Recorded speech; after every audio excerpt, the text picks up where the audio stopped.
So, from Singapore nga, we traveled an hour papunta sa Johor Bahru.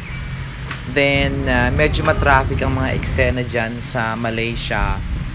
Kasi malapit lang ang border from Singapore to Malaysia. So, as you can see, Johor Bahru na siya. Then, na-surprise kami sa dami ng mga sasakyan na nakapila going to Malaysia.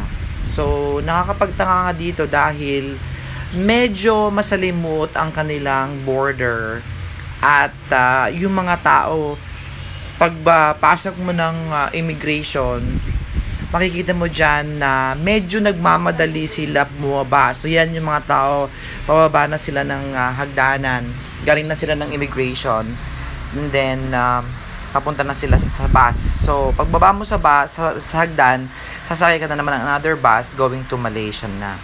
Then, we spent 5 hours nga from Johor Bahru going to Kuala Lumpur.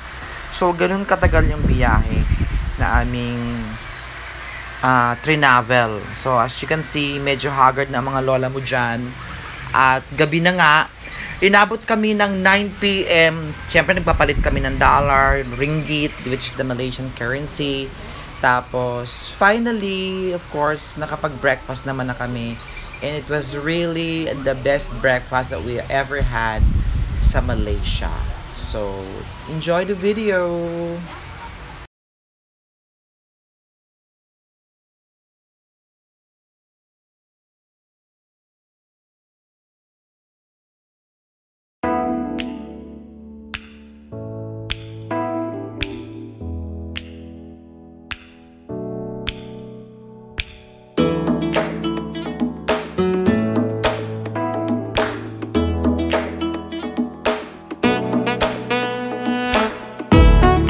Paano kumain ng tinapay ang Pilipino? Ganito lang yan.